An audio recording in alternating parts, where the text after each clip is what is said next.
বন্ধুরা, মার্ভেলের latest movie fantastic the 4 step এ আপনাকে স্বাগতম। গল্পের শুরুটা হয় রিড রিচার্ড এবং তার স্ত্রী সু স্টর্মকে দিয়ে। সু এইমাত্র জানতে পারে যে সে গর্ভবতী। রিড এবং সু অনেক চেষ্টা করেও যখন সন্তানের আশায় হাল ছেড়ে দিয়েছিলেন, তখন এই খবরটি তাদের জন্য অনেক আনন্দের ছিল। কিন্তু রিড চিন্তায় পড়ে যায়, তাদের এই শিশুও কি তাদের মতো বিশেষ ক্ষমতার অধিকারী হবে? এরপর আমাদের সামনে আসে 4 বছর আগের ঘটনা।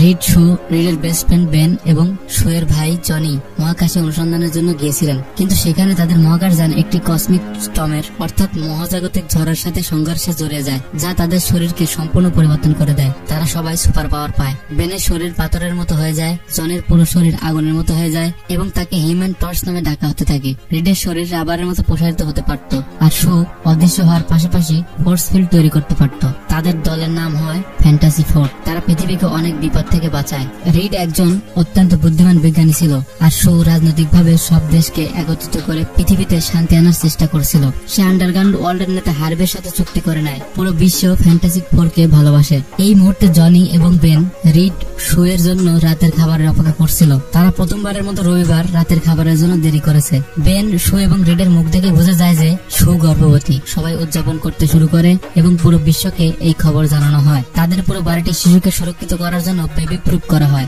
সবাই একই কথা ভাবছিল, বাচ্চার কি সুপার পাওয়ার থাকবে? রিড এই বিষয়ে গবেষণা করছিল। এর পাশাপাশি তারা মহাকাশ থেকে নতুন নতুন ট্রান্সমিশন পাচ্ছিল। রিড টেলিপোর্টেশন অর্থাৎ এক জায়গা থেকে অন্য জায়গায় অদৃশ্য হয়ে যাওয়া নিয়েও গবেষণা করছিল। সে একটি ডিমকে টেলিপোর্ট করতে পারছিল, কিন্তু এর জন্য অনেক বেশি শক্তির প্রয়োজন হচ্ছিল। এরপর জনি মহাকাশ থেকে আসা ট্রান্সমিশন গুলো শুনতে শুরু করে। এটি অন্য কোনো ভাষা ছিল। সু তাদের রোবট হার্বিকে বাচ্চার ক্রিপ তৈরি করতে দেখে। সে রিডকে বলে যে ক্রিপটা তোমার বানানো উচিত ছিল, কিন্তু রিড বলে যে আমি এটা বানিয়েছি, দেখো এর মাধ্যমে আমি পরীক্ষা করতে পারবো যে বাচ্চা স্বাভাবিক কিনা। সু এই পরীক্ষাগুলো থেকে বিরক্ত হয়ে গিয়েছিল যে আমরা অনেক পরীক্ষা করছি, বাচ্চা স্বাভাবিক। সে তার শরীরকে সামান্য অদৃশ্য করে রিডকে তার বাচ্চাকে দেখায়, যা সম্পূর্ণ স্বাভাবিক দেখাচ্ছিল। এর সাথে সাথে রিড আশেপাশে ছোটখাটো সমস্ত অপরাধীকে গ্রেপ্তার করিয়ে দেয়। সে পুরো বিশ্বকেই বেবি প্রুফ করতে লেগেছিল। কিন্তু তখনই মহাকাশ থেকে তাদের দিকে কিছু একটা আসে।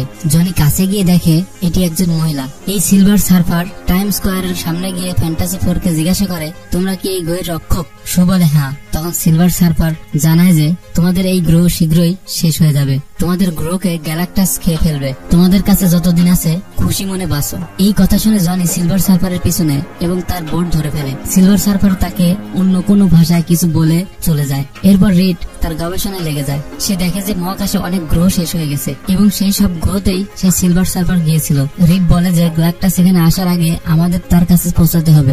জনি বলে সেই মেয়েটি আমার সাথে কথা বলেছিল, সে খুব দয়া করে কিছু বলেছিল, সে আমার মুখের সামনে ছিল।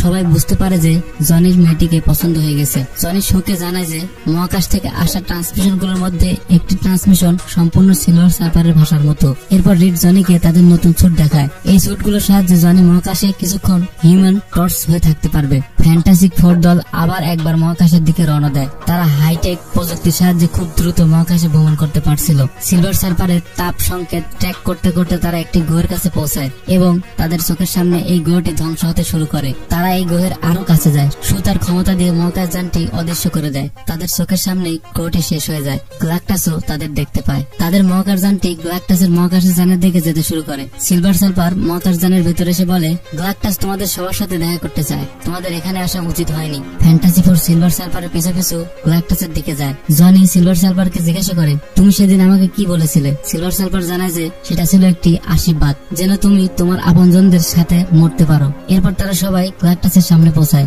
গ্যালাক্টাস একটি বিশাল মহাজাগতিক সত্তা ছিল, যাকে তার ক্ষুধা মেটাতে গ্রহগুলোকে খেয়ে ফেলতে হতো। ফ্যান্টাসি 4 তাকে দেখে অবাক হয়ে যায়। গ্যালাক্টাস তাদের জিজ্ঞাসা করে, তোমরা এত দ্রুত আমার কাছে এখানে ভিক্ষা চাইতে এসেছো? রিড বলে, আমরা কথা বলতে এসেছি। এতে গ্যালাক্টাস বলে, আমি তোমার পৃথিবীকে ছেড়ে দেব, কিন্তু তার বদলে আমাকে তোমার বাচ্চাটি দিতে হবে। সে একজন খুব শক্তিশালী সত্তা যে আমার জায়গা নিয়ে আমাকে মুক্তি দেবে।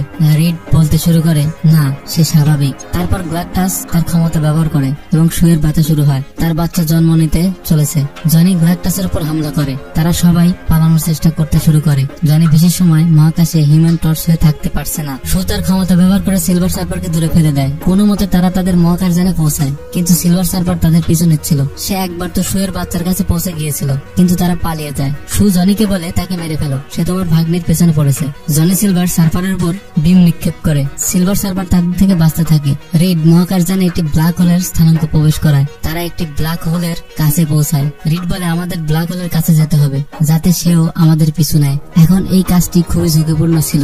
রিড বলে শু আমাদের মহাকাশযানটি অদৃশ্য করে দাও। শু তাদের মহাকাশযানটিকে অদৃশ্য করে দেয়। তাদের মহাকাশযানের অর্ধেক অংশ সিলভার সার্ফারের সামনে ব্ল্যাক হোলের কাছে গিয়ে বিস্ফোরিত হয়। সেও সেই ব্ল্যাক হোলে ফেসে যায়। ফ্যান্টাসি 4 পাশ কাটিয়ে চলে যায়। আর এখানেই মহাকাশে শু তার পুত্র সন্তানের জন্ম দেয়। তারা তাদের বাচ্চার নাম রাখে ফ্র্যাঙ্কলিন। ফ্যান্টাসি 4 তাদের পরিবারের নতুন সদস্য নিয়ে পৃথিবীতে পৌঁছায়। পৃথিবীর সবাই খুশি ছিল।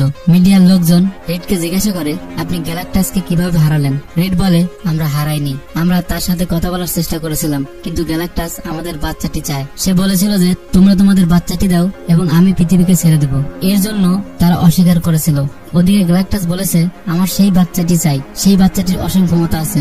এর সাথে এদিকে রিড এবং তার দল ভাবছিল যে তাদের কি করা উচিত। রিডের কাছে কোনো সমাধান ছিল না। গ্যালাক্টাস তাদের কল্পনার চেয়ে বেশি শক্তিশালী। জনি শুকে সিলভার সার্ফার এবং তার কথোপকথনের রেকর্ডিং দেখায়। সে বলে এখন আমার কাছে একটি লাইনের মানে আছে, মানে আমি বাকি মেসেজগুলোকে ডিকোড করতে পারবো। এর সাথে সাথে পুরো পৃথিবীও আতঙ্কিত ছিল। মানুষ ফ্যান্টাস্টিক 4 এর বিরুদ্ধে হয়ে যায় যে তারা কি তাদের বাচ্চা দিতে পারে না। তাদের বিল্ডিং এ বাইরের মানুষের ভিড় লেগে যায়। রিড বলে মানুষ আমাদের ঘৃণা করছে এবং তারা সঠিকও, কারণ আমাদের কাছে কোনো পরিকল্পনা নেই। তাদের এই মুহূর্তে শুধু এই জিনিসটারই একটি সমাধান মনে হচ্ছিল, যা শুনে শু রেগে যায়। সে কাঁদতে থাকা ফ্র্যাঙ্কলিনকে শান্ত করে। শু বলে আমি জানি তোমার মনে কি চলছে।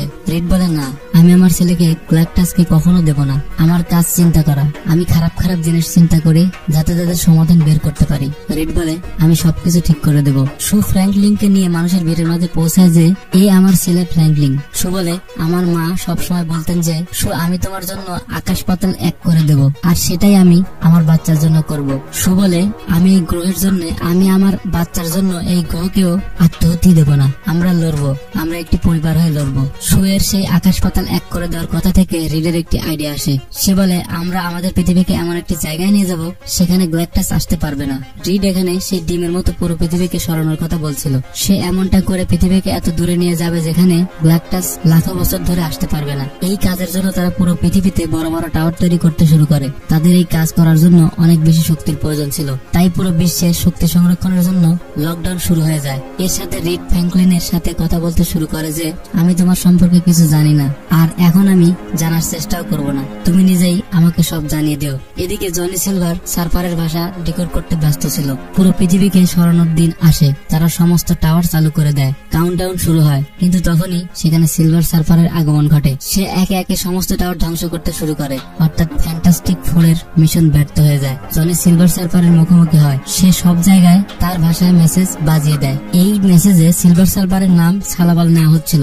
জনি সালাবালের সাথে তার ভাষায় কথা বলে। সালাবাল সম্পর্কে জানতে পারে যে সে একজন বিজ্ঞানীর গ্রহ থেকে এসেছিল, আর যখন গ্যালাক্টাস তার গ্রহকে খেয়ে ফেলতে এসেছিল সালাবাল তার গ্রহকে বাঁচানোর জন্য গ্যালাক্টাসের দাসত্ব করতে শুরু করে।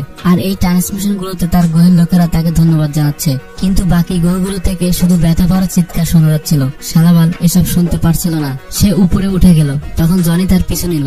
সে বলে যে এটি আমার গ্রহ এবং আমিও এটিকে তোমার মতো বাঁচাবো। জনি বলে ফ্র্যাঙ্কলিনের জায়গায় আমাকে নিয়ে যাও। সালাবাল বলে এমনটা হতে পারে না। সে বলে বাচ্চাকে নিয়ে এখান থেকে পালিয়ে যাও। এখন তারা পৃথিবীকে সরাতে পারছিল না। এতে রিডের আরো একটি আইডিয়া আসে। সে বলে আমাদের গ্যালাক্টাসকে এখানে আনতে হবে। আমরা তাকে এখানে টাইম স্কোয়ারে এনে এমন একটি জায়গায় টেলিপোর্ট করব যেখান থেকে সে আর কখনো ফিরে আসতে পারবে না। আর এখন এই কাজের জন্য তাদের গ্যালাক্টাসকে 30 সেকেন্ডের জন্য টাওয়ার গুলোর মাঝে রাখতে হবে। বেন জিজ্ঞাসা করে আমরা তাকে এখানে আনবো কি করে? তখন শো বুঝতে পারে যে রিড ফ্র্যাঙ্কলিনকে টোপ হিসেবে ব্যবহার করার কথা ভাবছে, যা শুনে সবাই বলতে শুরু করে যে এটি বাজে পরিকল্পনা। রিড বলে যে এটি একমাত্র পরিকল্পনা। এরপর তারা এই কাজের প্রস্তুতি নিতে শুরু করে। তাদের এই পুরো এলাকা খালি করাতে হবে। শু এই কাজের জন্য আন্ডারগ্রাউন্ড ওয়ার্ল্ডের নেতা হার্বিকে রাজি করায়। তাকে মৌলম্যানও বলা হতো। শু তাকে রাজি করায় যে পুরো পৃথিবী বিপদে আছে, কিছু সময়ের জন্য তোমাকে ভূপৃষ্ঠের লোকদের আন্ডারগ্রাউন্ডে জায়গা দিতে হবে। সবাই ধীরে ধীরে নিচে যেতে শুরু করে। গ্যালাক্টাস পৃথিবীর কাছাকাছি চলে আসে।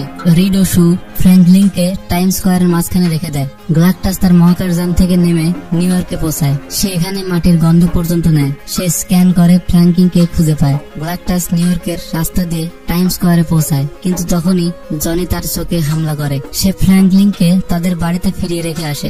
রিড টেলিপোর্টেশন চালু করতে প্রস্তুত ছিল, কিন্তু গ্লাকটাস টাওয়ারগুলোর মাঝে পা রাখে না। সে পিছিয়ে যায়। সে ফ্র্যাঙ্কলিনকে ফ্যান্টাস্টিক ফোরের বিল্ডিং এ দেখে ফেলে। সে তার দিকে এগিয়ে যায়। এতে ফ্যান্টাস্টিক ফোর একসাথে গ্লাকটাসকে থামানোর চেষ্টা করে, কিন্তু তাদের সমস্ত আক্রমণ ব্যর্থ হয়। গ্লাকটাস বেনকে মহাকাশে ছুঁড়ে ফেলে দেয়। জনি তাকে বাঁচাতে যায়, তো গ্লাকটাস শুয়ের গাড়িকেও হাত দিয়ে ছুঁড়ে ফেলে দেয়। রিড যখন গ্লাকটাসের উপর হামলা করতে গেল, গ্লাকটাস তাকে পোকার মতো ধরে প্রসারিত করতে শুরু করে। রিডের পোশাক ছিটতে শুরু করে। সে ভয়ে চিৎকার করছিল।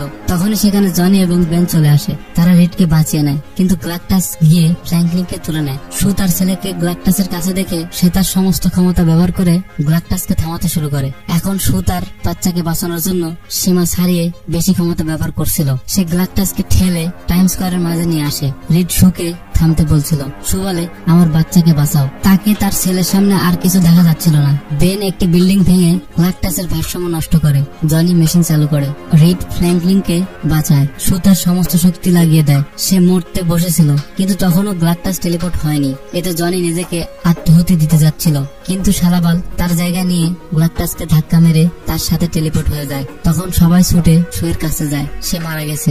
রিড তাকে সিপিআর দেওয়ার চেষ্টা করে, কিছুতেই কাজ হয় না। বেন রিডকে থামায় যে কোনো লাভ নেই। ফ্র্যাঙ্কলিনও কাঁদতে শুরু করে। রিড তাকে শুয়ের উপর বসিয়ে দেয়। আর এখানেই আমাদের সামনে আসে ফ্র্যাঙ্কলিনের ক্ষমতা। সে শুকে আবার জীবিত করে দেয়। শু নড়তে শুরু করে। তার শ্বাস প্রশ্বাস আবার চলতে শুরু করে, যা দেখে ফ্র্যাঙ্কলিন হাত তালি দিতে থাকে। এবং এর সাথে আমাদের এই গল্পের একটি অসাধারণ সমাপ্তি হয়। কিন্তু বন্ধুরা, এই গল্পের একটি মিড ক্রেডিট সিন ছিল, যেখানে 4 বছর পর যখন শু ফ্র্যাঙ্কলিনকে বই পড়াচ্ছিলেন, সেখানে আসে ডক্টর ডুম এবং আমাদের গল্প এখানে শেষ হয়। এই এক্সপ্লেনটি আপনাদের কেমন লাগলো কমেন্টে অবশ্যই জানাবেন।